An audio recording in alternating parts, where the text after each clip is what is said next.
Welcome back to ASTR, the bi-weekly video magazine of the General Conference Office of Archives, Statistics and Research. Thanks for joining us as we bring together the best of the Adventist Church's past and present in order to inspire for the future. In this episode, we start with This Week in Adventist History. I share stories about Adventists from Japan, Germany, Liberia, and Denmark. Then Ashley Chisholm shares about some of the priceless records we have in the General Conference archives, before Elizabeth Henry shares what we are doing to digitize those records and thus to both conserve them and make them more widely available in digital form. Dr. Dragoslava Santrak shares another inspiring story of missionaries from the Encyclopedia of Seventh-day Adventists, and we end with the regular statistical nugget from our data collection and publication team. You can find research findings on many different topics relating to the Adventist Church at adventistresearch.info. Sign up for the ASTR Research newsletter, explore our blog, and read original research reports. All available at adventistresearch.info. That's adventistresearch.info.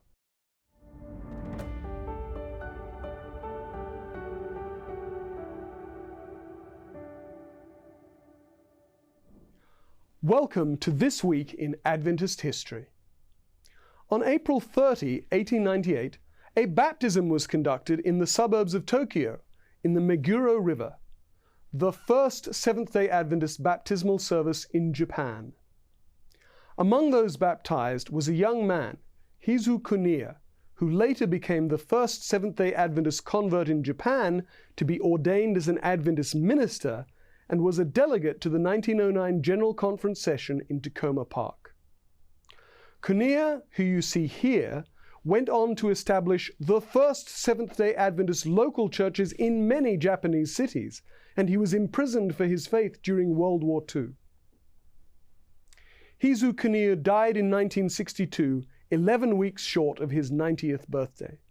You can read more about him in the Encyclopedia of Seventh-day Adventists at encyclopedia.adventist.org. That's encyclopedia.adventist.org. Also on April 30, but 32 years later, April 30, 1930, the first Adventist baptism in the country of Liberia took place. 6 years earlier, L.F. Langford, a British missionary, and Ernst Flammer, a German missionary, had been sent to open mission work in Liberia, and they found a suitable site at Seyan, where they opened the Palmberg Mission Station. Langford moved elsewhere, and in 1928, Ernst Flammer went back to Germany, where he married Joanna Pfalzner, before returning with Joanna to Liberia. In 1929, a boarding school opened at the mission, headed by a new German missionary, Karl Nolzer. These several years of work were the precursor to the historic baptism of 4 Liberians at Seyan. One of them, Willie Helbig, later became the first Liberian ordained to gospel ministry. Today there are 29,000 Seventh-day Adventists in Liberia, the fruit of that first baptism 93 years ago. You can read more about Ernst Flammer at encyclopedia.adventist.org.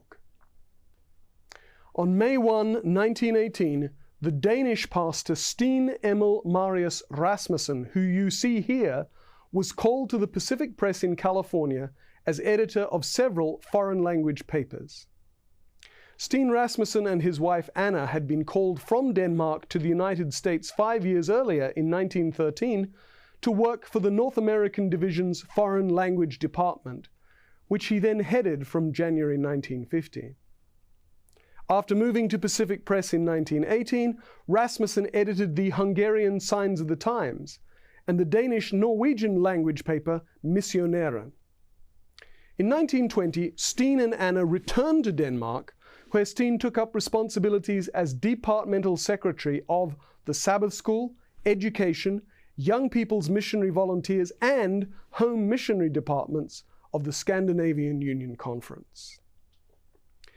In late 1924, the Rasmussens moved to Bern, Switzerland, where Steen took over as Young People's Missionary Volunteer Secretary for the European Division. He became known as the Friend of the Youth. From 1927, he also headed the division's Home Missionary Department.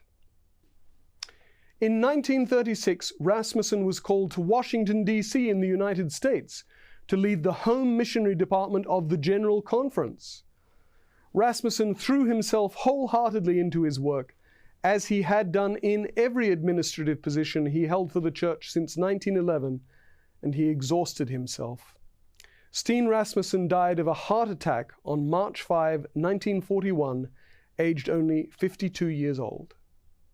And you can also read more about him at encyclopedia.adventist.org. That's encyclopedia.adventist.org. And that was This Week in Adventist History.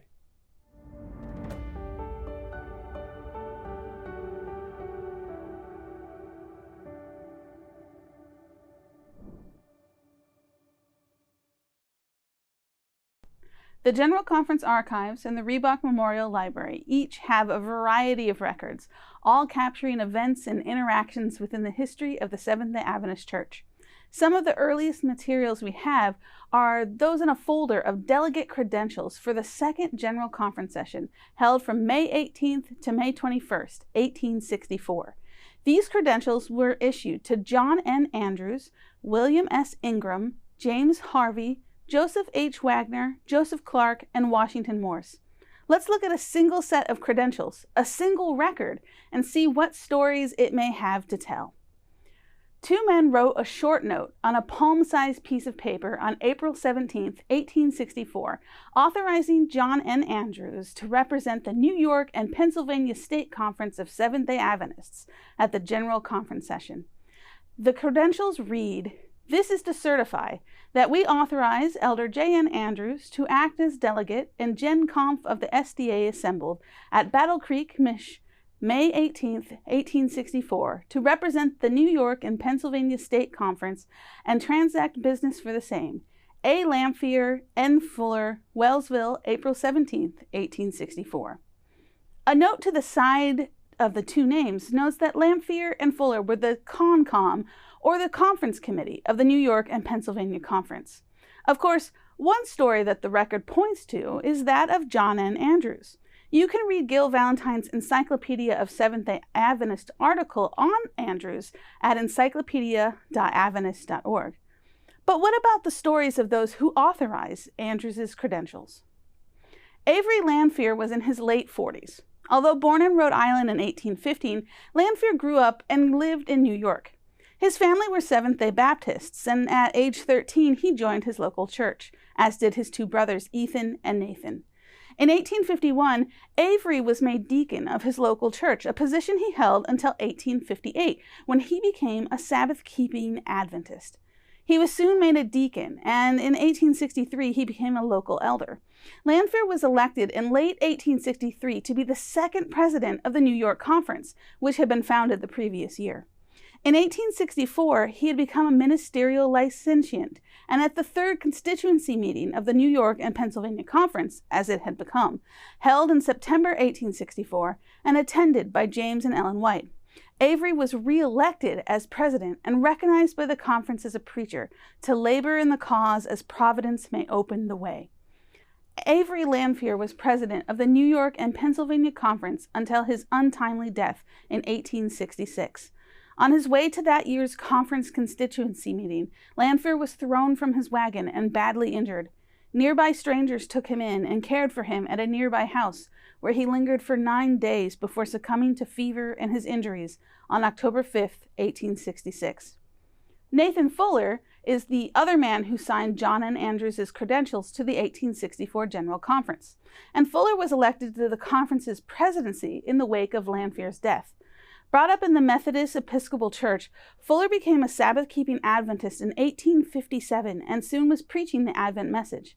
He was even a delegate to the very first General Conference session in 1863. However, within years of becoming New York, Pennsylvania Conference president, Fuller had what is called a moral fall, the result of which was that he had his ministerial credentials removed and was disfellowshipped. You can read more about Nathan Fuller's life and Brian Strayer's article about him in the Encyclopedia of Seventh-day Adventists at encyclopedia.adventist.org. The Archives is happy to preserve these credentials as well as many other records, and to share the stories that such records have to tell. The online archive has thousands of materials on the site. Here, you see just some of the digitized content, which amounts to nearly 2 million pages of content.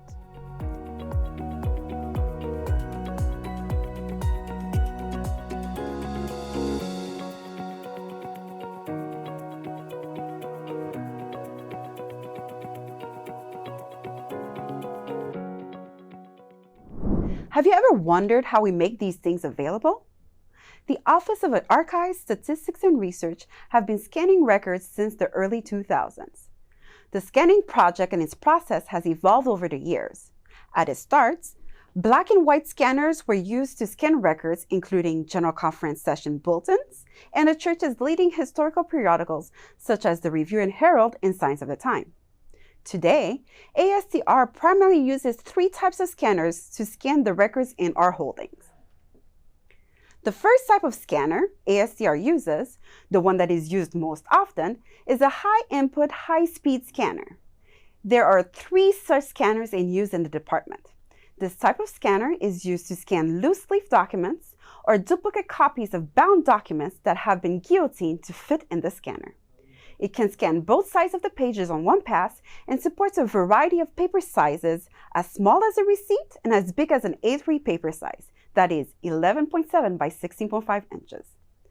Files scanned using the high-speed scanner have an integrated process that imports the final record into the official ASTR Digital Archives repository, including all the metadata from the software used to manage the physical records. This ensures that we have one version of metadata for each record scanned. The second type of scanner used is a flatbed. This scanner is used for loose-leaf records which are too fragile to go through the high-input, high-speed scanners, and also for photos.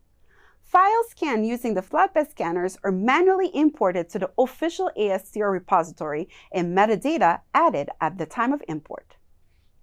The final scanner used in ASTR is a book scanner. As the name suggests, this scanner is primarily used to scan bound books, including pamphlets, diaries, and naturally, books. Like the flatbed scanner, files scanned using the book scanners are manually imported to the official ASTR repository, and metadata is added at the time of import. The current focus of ASTR scanning projects is to facilitate ease of use, internal research, and preservation of materials, though we do continue to publish material to the online archives. This has been a look at how scanning is done in ASTR. I am excited to share another story from the Encyclopedia of Seventh-day Adventists, or ASDA. This is just one of nearly 4,000 stories available at encyclopedia.adventist.org. For more than 3 decades, Alfonso Nils Anderson and his wife Maite Landis Anderson were missionaries to the Japanese people, first in Japan, then in the Japanese community in the Philippines, where they survived 3 years in the harsh conditions of World War II internment camps. In 1913, Alfonso graduated from Union College in Lincoln, Nebraska, United States. The same year, he and classmate Maite Landis were married. After heading the mission station in Hiroshima from 1915 to 1917, Alfonso did editorial work with the Japanese periodicals Toki no Shirushi, Signs of the Times, and Shimei no Otozure, Tidings of the Message. His additional roles included Home Missionary Secretary and Publishing Secretary for the Japan Union from 1919 to 1921, Teacher of Bible and History at Japan Mission Training School 1921 to 1927, Director of Tohoku Mission 1928 to 1934, and Bible teacher at Japan Union College from 1934 to 1936. a fluent Japanese linguist, the mild-mannered, nearsighted missionary once had to calm an angry mob that had been inflamed by wild rumors accusing Koreans of poisoning wells in the aftermath of the 1923 Tokyo earthquake, and was bent on attacking a Korean worker at the Adventist Press.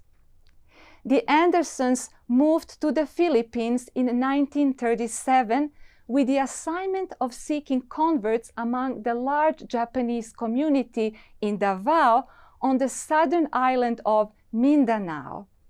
In 1942, Alfonso and Maite were interned after the conquest of the American colony by the Japanese army. 2 years later, they were transferred to a harsher environment at the large internment camp created at Santo Tomas University in Manila. Though forbidden by their captors from watching the skies, they were aware of the aerial dogfights which came ever closer to Manila. Alfonso was near death, weighing 70 pounds, when the camp was liberated by troops of the American 1st Cavalry Division on February 3, 1945. He was hospitalized, but Maite was among the emaciated prisoners cheering General Douglas MacArthur, who visited on February 7th, even as the battle for Manila continued.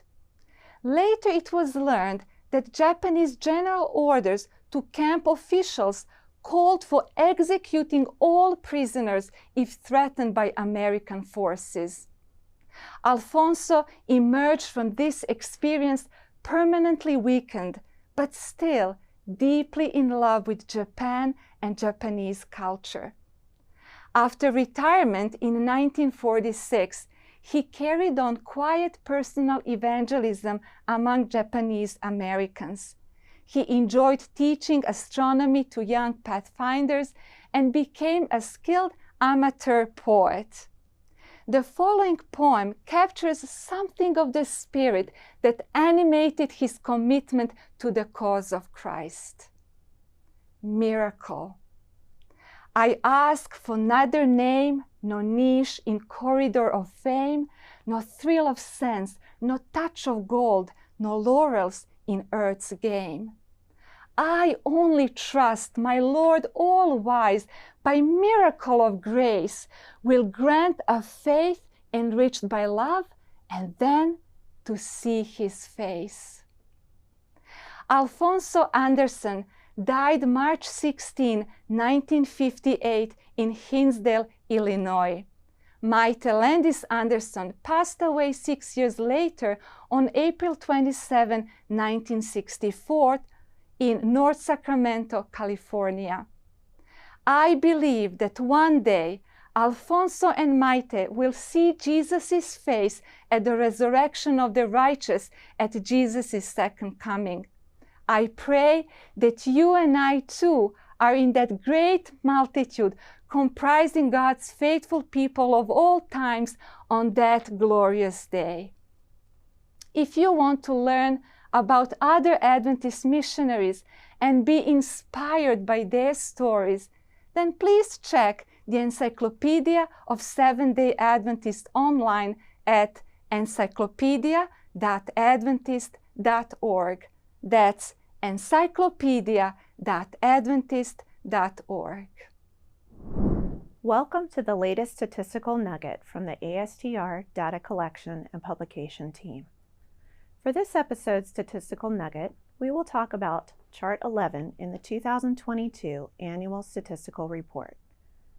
Chart 11, found on page 7 of the 2022 ASR, details changes in world membership over 5 years, from 2016 to 2021. Changes are caused by accessions, losses, and deaths. Accessions are the net total of baptisms, professions of faith, and rebaptisms of former members. Losses are the aggregate of those dropped from membership, those registered as missing, and of negative adjustments, which typically arise from membership reviews. In this chart, you will see that net losses rose from 564,587 to 789,888 in 2021, which is a 40% rise. This is mostly due to ongoing membership reviews. However, only time will tell if losses continue to trend upward after the program of membership reviews currently being implemented around the world come to a close. In addition, deaths also increased by 27%, from 64,989 in 2020 to 82,317. This is likely due to the unfortunate repercussions of the COVID-19 pandemic.